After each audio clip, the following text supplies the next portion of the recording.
Oke. Selamat pagi dokter, selamat pagi teman-teman rekan sejawat.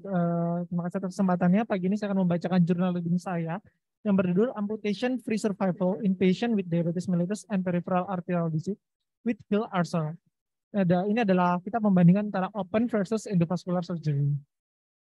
Jadi ini merupakan suatu studi retrospektif dimulai dari 1983 sampai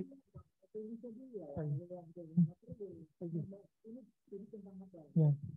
Jadi studi ini adalah suatu studi retrospektif di belakang di mana dia akan membandingkan efektivitas dari open dibandingkan dengan endovaskular khusus pada amputation free survival. Jadi artinya berapa lama pasien ini tidak perlu amputasi. Dengan inklusi pada pasien dengan DM, PAD dengan ulcer pada Hills-nya. Jadi pada pasien dengan DM dan PAD dan Hills jika yang dilakukan open dan jika atau dilakukan endovaskular, maka dia berapa lama dia bisa amputation free.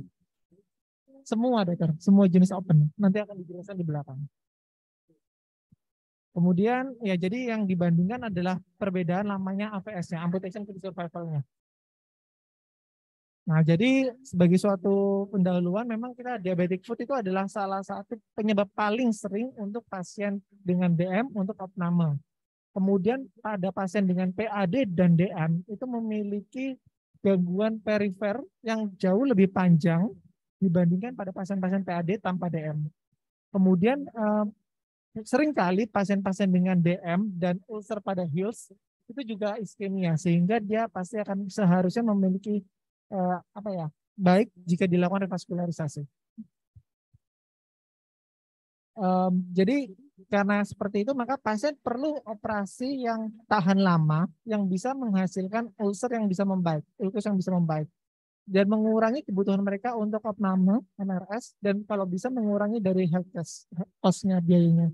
Nah, dengan penelitian ini punya hipotesa bahwa open vascular surgery itu akan memberikan efek yang lebih baik dibandingkan endovaskular.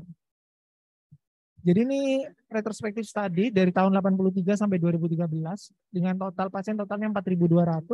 Namun dengan kriteria ulkusi yang pertama harus dilakukan operasi.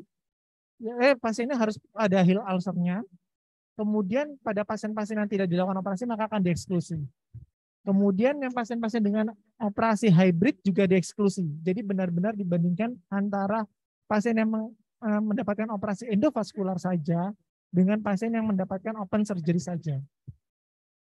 Dengan total akhirnya ada 127 limbs. Jadi kalau misalkan pada pasien dengan kaki kanan dan kiri ada ulkusnya, maka dua-duanya dihitung sebagai dua. Ya, jadi dibandingkan antara open dan endovaskular, yang dibandingkan adalah yang pertama adalah amputasi major dan kematian. Jadi pada 1 tahun dan 3 tahun. Yang result pertama dari segi deskripsi pasien, baik pada pasien-pasien endovaskular maupun open vaskular, secara klinisnya tidak ada perbedaan bermakna, baik jenis kelamin, usia, merokok, tidak ada perbedaan bermakna. Jadi pada open vascular surgery-nya ini juga semua dimasukkan, baik bypass dari femorodistal, femoropopliteal, sampai femoropedal. Baik dengan sintetik bypass maupun dengan vein bypass.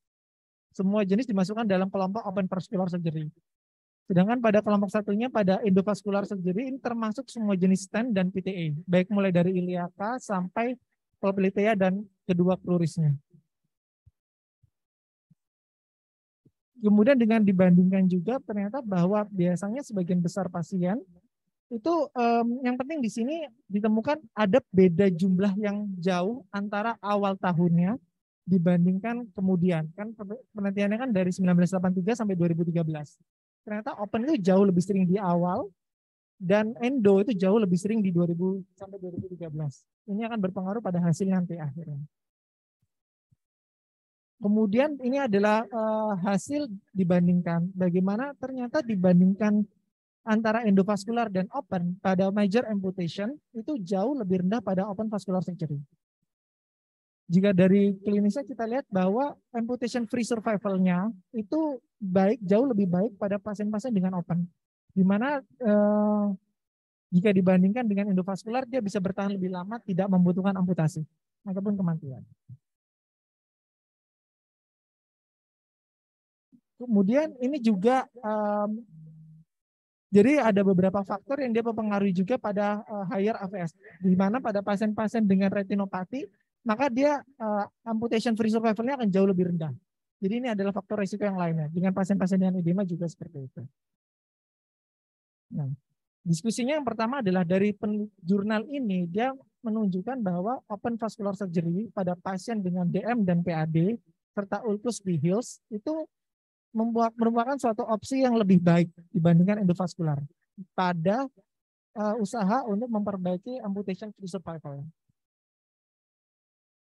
Kenapa? Karena ini dianggap rekonstruksi yang dilakukan pada open itu jauh lebih bertahan lama, lebih durable dibandingkan pada endovaskular. Kan kita semua tahu bahwa bypass infrainguinal itu biasanya menggunakan vena dan itu lebih baik daripada endovaskular.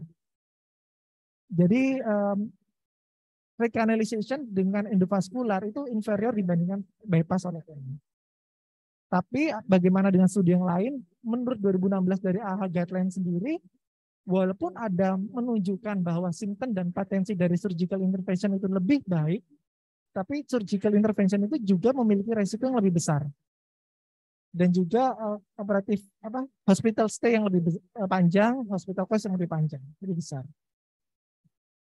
Sementara penelitian yang lain, penelitian yang sama tahun 2019 juga menunjukkan bahwa broadly similar. Jadi antara open dan endovaskular tidak banyak perbedaan pada jurnal yang lain.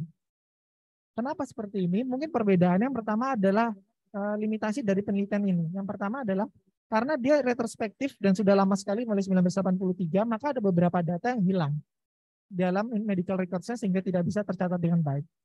Yang kedua adalah karena penelitian itu lama sekali, maka ada perubahan-perubahan terapi yang dialami oleh pasien-pasien penelitian. Contohnya pada tahun awal 1980, maka penggunaan insulin itu masih jarang dan jenis insulin tidak terlalu banyak. Sedangkan pada yang baru, penggunaan insulin sudah lebih sering. Nah, jadi kesimpulannya apa?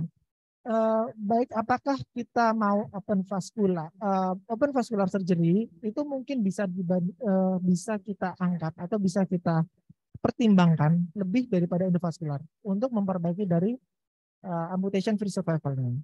Tapi bagi apa yang harus kita kerjakan, apakah endovaskular atau open itu tergantung daripada kemampuan dari masing-masing rumah sakit. Terus kemudian dari jurnal ini dia menunjukkan bahwa kalau bisa planning revascularization itu ditentukan setelah dilakukan tindakan diagnostik aneurysm concept. Sehingga kita bisa menentukan pilihan yang lebih baik. Mungkin seperti itu dari saya, dokter.